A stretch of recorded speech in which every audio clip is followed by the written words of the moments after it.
नमस्कार दोस्तों, स्वागत है आपका बियॉन्ड एफडी पर। और आज हम आपके लिए लेकर आ रहे हैं 2022 में निवेश करने के लिए बेस्ट लिक्विड म्यूचुअल फंड्स। दोस्तों, म्यूचुअल फंड यूनिवर्स में 40 अलग अलग कैटेगरीज में 1700 से भी ज्यादा म्यूचुअल फंड्स हैं। ऐसे में किस फंड्स का चयन करना है, किस कैटेगरी का फंड चुनना है, ये रिटेल इन्वेस्टर के लिए एक नाइटमेयर बन जाता है। दोस्तों, हमने अपने पिछले वीडियो में आपको गोल बेस्ड इन्वेस्टिंग के बारे में समझाया था और यह बताया था कि आप किस कैटेगरी का म्यूचुअल फंड सेलेक्ट करते हैं वो आपके गोल पर डिपेंड करता है। उन गोल्स में से हम आपके लिए लेकर आ रहे हैं लिक्विड फंड्स की कैटेगरी, जो कि सूटेबल होती है अप टू 1 ईयर्स तक के गोल्स के लिए। और इस वीडियो के अंत में आप जानेंगे इस कैटेगरी के बेस्ट म्यूचुअल फंड्स जो 2022 में इन्वेस्ट करने के लिए सूटेबल हैं। तो चलिए आगे बढ़ते हैं और इस वीडियो में हम आपको सबसे पहले बताएंगे ABC of liquid funds. Liquid funds क्या होते हैं, उनमें क्यों निवेश करना चाहिए, उनके रिस्क क्या होते हैं, रिटर्न क्या होते हैं, इन सब चीज़ों के बारे में। और फिर हम आपको दिखाएंगे कि करीब 160 लिक्विड फंड्स में से हमने फिल्टर करके 5 या 6 लिक्विड फंड्स कैसे निकाले और उनको कैसे एनालाइज करके आपके लिए बेस्ट म्यूचुअल फंड लेकर आए। उसके बाद हम रिवील करेंगे best liquid mutual funds to invest in 2022 and then in the end आपको लिक्विड फंड्स में कितना इन्वेस्ट करना चाहिए। तो दोस्तों, आने वाले समय में हम अन्य कैटेगरी के म्यूचुअल फंड्स भी लेकर आने वाले हैं, इसलिए हमारे चैनल को सब्सक्राइब करना और बेल आइकन को प्रेस करना ना भूलिए। और आपको अगर वीडियो पसंद आए तो इसे लाइक और शेयर जरूर कीजिए। सो लिक्विड फंड्स के बारे में जानने से पहले थोड़ा समझ लेते हैं कि टाइप्स ऑफ इन्वेस्टमेंट प्रोडक्ट्स क्या होते हैं। तो जो ग्रोथ ओरिएंटेड इन्वेस्टमेंट प्रोडक्ट्स होते हैं, जैसे आप किसी बिस्किट बनाने वाली कंपनी में निवेश करते हैं और वो कंपनी की सेल्स बढ़ती हैं, जैसे पॉपुलेशन बढ़ती है तो कंजम्पशन बढ़ता है और सेल्स बढ़ती हैं, और वैसे उसका प्रॉफिट भी बढ़ता है, तो आपका प्रॉफिट में एक शेयर मिल जाता है। इनकम ओरिएंटेड फंड्स क्या होते हैं, वो किसी भी कंपनी को, किसी बिजनेस को लोन देते हैं और जिससे एक फिक्स रेट पे उनको इंटरेस्ट मिलता है। तीसरे टाइप के इन्वेस्टमेंट प्रोडक्ट वो हो जाते हैं जहाँ पे आपकी एसेट की वैल्यू तो बढ़ती ही है, साथ में आपको उससे एक रेगुलर इनकम भी मिलती रहती है। For example, investment in a second home. So first case में आपके पास एसेट ओनरशिप होती है, सेकंड केस में आपने किसी को लोन दिया हुआ होता है, और थर्ड केस में आपके पास ओनरशिप भी होती है और रेंटल राइट्स भी होते हैं। सो इस तरह के इन्वेस्टमेंट के साथ अलग अलग तरीके के रिस्क भी जुड़े हुए होते हैं। ये डिफरेंट रिस्क क्या होते हैं, ये आप हमारे इन्वेस्टमेंट फॉर बिगनर्स सेक्शन में जाकर देख सकते हैं। अभी के लिए हम शॉर्ट में ये रिस्क को डिस्क्राइब कर देते हैं। मार्केट एंड प्राइस रिस्क वो होता है जब किसी भी इन्वेस्टमेंट की value over a period of time ऊपर नीचे होती है। लिक्विडिटी रिस्क ये होता है कि जब आपको पैसे की ज़रूरत होती है तब क्या आपको आपका इन्वेस्टमेंट उसके सही रिटर्न के साथ वापस मिलता है या नहीं मिलता है। क्रेडिट रिस्क यह होता है कि आपने अगर किसी को पैसा उधार दिया है तो वो आपका पैसा लौटा पाएगा कि नहीं। इंटरेस्ट रेट रिस्क को भी हमने अपने इन्वेस्टमेंट फॉर बिगनर्स सेक्शन में डिटेल में डिस्क्राइब किया है। अभी के लिए आप यह जान लीजिए कि जब भी मार्केट में इंटरेस्ट रेट चेंज होते हैं तो उनके चलते जितने भी आपके डेट फंड्स या डेट सिक्योरिटीज़ होती हैं उनके प्राइसेस ऊपर नीचे होते हैं, और ये होता है इंटरेस्ट रेट रिस्क। और इसी इंटरेस्ट रेट रिस्क और ड्यूरेशन रिस्क और रिटर्न पोटेंशियल के बेसिस पे आपके पास बहुत सारे अलग अलग तरीके के डेट म्यूचुअल फंड्स होते हैं। और आज हम जो आपसे बात करने जा रहे हैं वो लोअर मोस्ट कॉर्नर में जो ओवरनाइट फंड्स और लिक्विड फंड्स होते हैं उन कैटेगरीज की। डेट म्यूचुअल फंड कैटेगरी में हमने पहले जो 2 लिक्विडिटी रिस्क और इंटरेस्ट रेट रिस्क की बात की थी, अगर हम उन्हें नेग्लिजिबल कर दें तो हमें जो फंड मिलता है वो फंड कहलाता है लिक्विड म्यूचुअल फंड। और ये फंड्स एफडी से बेटर क्यों होते हैं? पहली चीज़, ये टैक्स एफिशिएंट होते हैं। इसमें एक्चुअल टैक्स आउटगो एफडी की कंपैरिजन में कम होता है। इसमें कोई लॉक इन नहीं होता है और इसलिए अर्ली विड्रॉल्स के लिए आपको कोई इंटरेस्ट पेनल्टी नहीं देनी होती है। और कुछ फंड्स सेविंग्स अकाउंट की तरह के भी ऑप्शंस देते हैं जिसमें आप इंस्टेंटली 30 मिनट्स में अपने पैसे विड्रॉ कर सकते हैं। और अगर ये फीचर ना भी हो तो भी आप 1 से 3 बिजनेस डेज में अपने पैसे इन फंड से निकाल सकते हैं। और ये फंड्स इन्वेस्ट कहाँ करते हैं? ये फंड्स इन्वेस्ट करते हैं सिर्फ 90 डेज की मैच्योरिटी तक के गवर्नमेंट या प्राइवेट इंस्ट्रूमेंट। और ये फंड्स किस टाइप की इन्वेस्टिंग के लिए सूटेबल होते हैं? तो मोस्टली ये फंड सूटेबल होते हैं इमरजेंसी फंड और कॉन्टिजेंसी फंड बनाने के लिए या एक टेम्पररी पीरियड के लिए अपने फंड्स पार्क करने के लिए। साथ ही आप इसको यूज़ कर सकते हैं सिस्टमेटिक ट्रांसफ़र प्लान के थ्रू इक्विटी इन्वेस्टमेंट्स के लिए। चलिए अब देखते हैं स्पेसिफिक लिक्विड म्यूचुअल फंड्स और उसमें से बेस्ट कैसे चुनें। पर उसके पहले हमारा ये स्टैंडर्ड डिस्क्लेमर, बियॉन्ड एफडी कोई भी रिकमेंडेशन प्रोवाइड नहीं करता है। हम सिर्फ और सिर्फ अवेलेबल प्रोडक्ट्स को एनालाइज करके उसकी इन्फॉर्मेशन आप तक पहुंचाते हैं। अपने फाइनेंशियल एडवाइज़र की एडवाइस जरूर लें इन्वेस्टमेंट करने से पहले।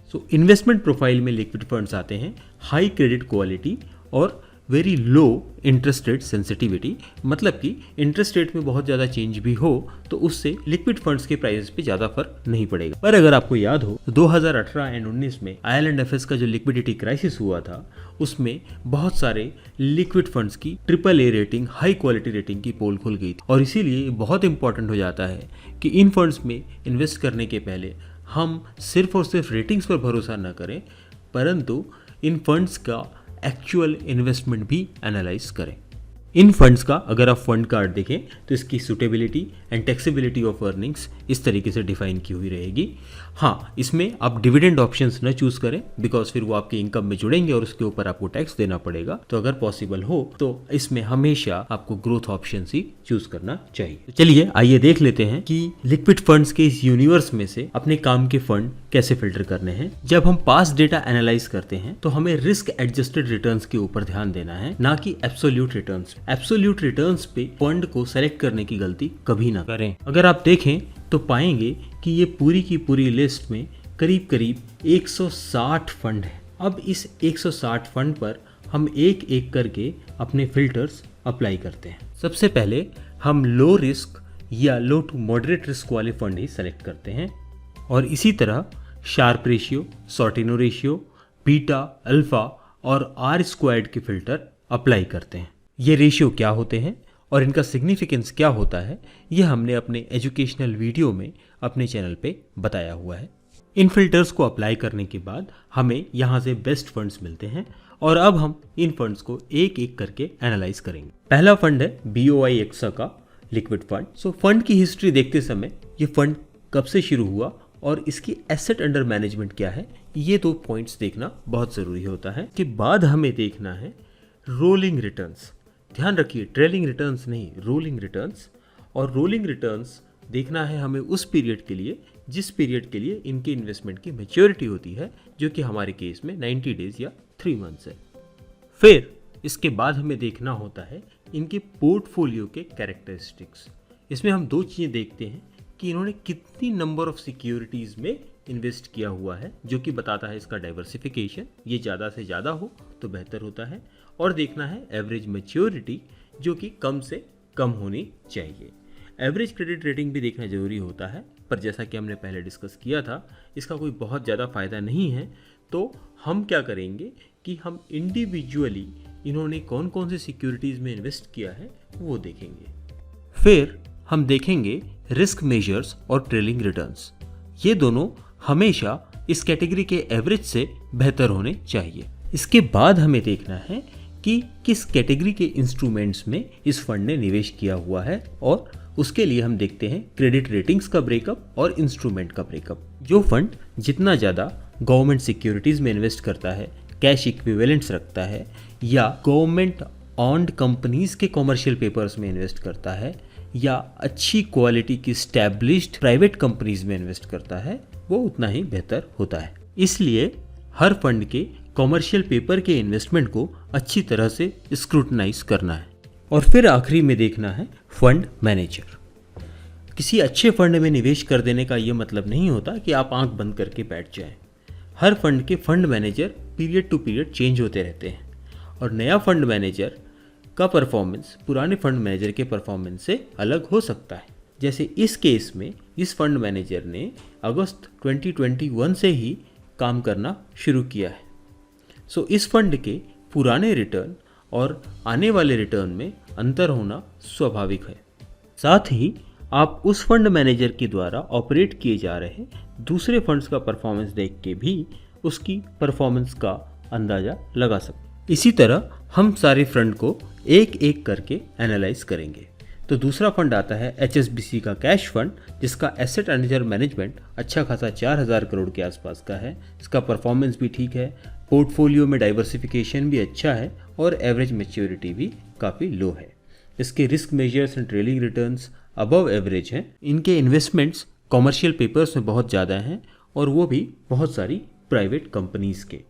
और जब हम इनके फंड मैनेजर का परफॉर्मेंस एसेस करने जाते हैं तो हम पाते हैं कि इसी फंड मैनेजर द्वारा मैनेज किए जा रहे दूसरा जो फंड था वो लिक्विडिटी क्राइसिस के टाइम पे इम्पैक्ट हुआ था। अगला फंड है IDFC का कैश फंड, जिसकी एसेट अंडर मैनेजमेंट 9,652 करोड़ है।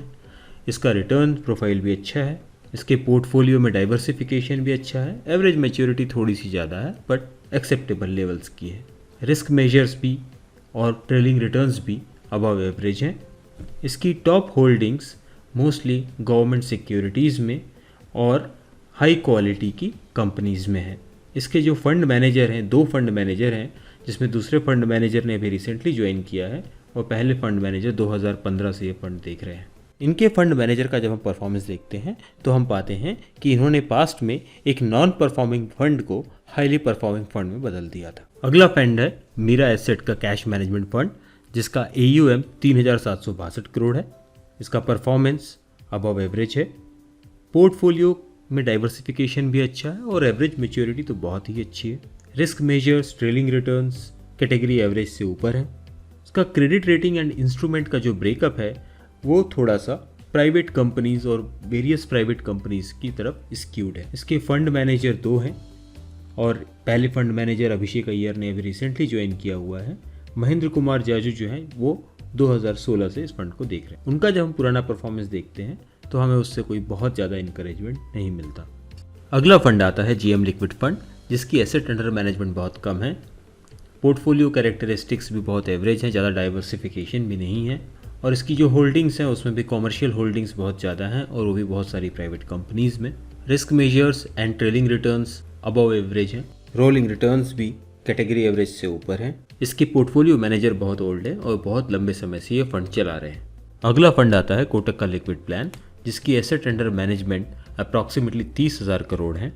पोर्टफोलियो कैरेक्टरिस्टिक्स भी बहुत अच्छे हैं, डाइवर्सिफिकेशन अच्छा खासा है, एवरेज मैच्योरिटी शायद थोड़ी ज़्यादा है।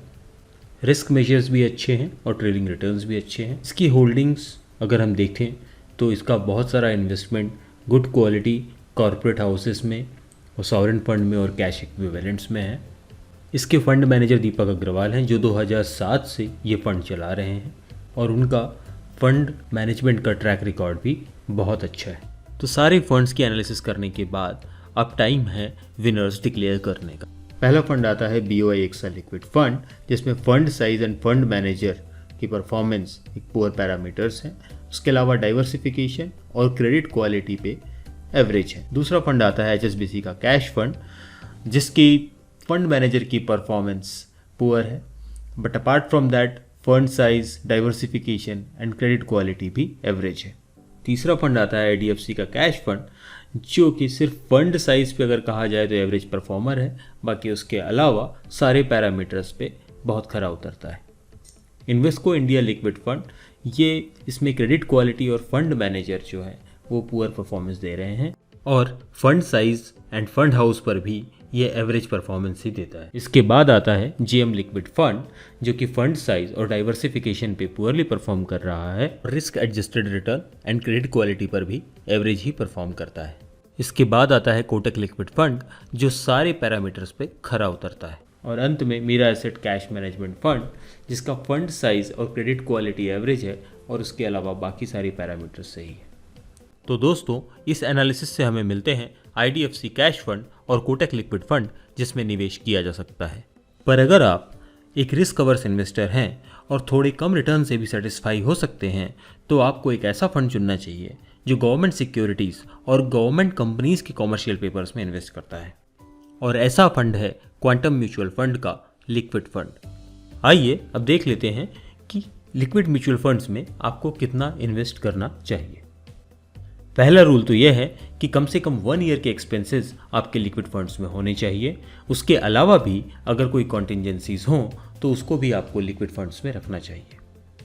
इसके अलावा अगले 6 महीनों में मैच्योर होने वाले जो भी गोल्स हैं उनको भी आपको सिस्टमेटिक ट्रांसफ़र प्लान के थ्रू लिक्विड फंड्स में ट्रांसफ़र करते रहना चाहिए ताकि आपके इन्वेस्टमेंट गेन्स सेफ रहें। और जब कभी भी आपको एक लमसम इनकम मिलती है तो उस इनकम को भी पहले आपको लिक्विड फंड में रखना चाहिए और फिर धीरे धीरे SIP के थ्रू टारगेटेड इन्वेस्टमेंट में इन्वेस्ट करना चाहिए।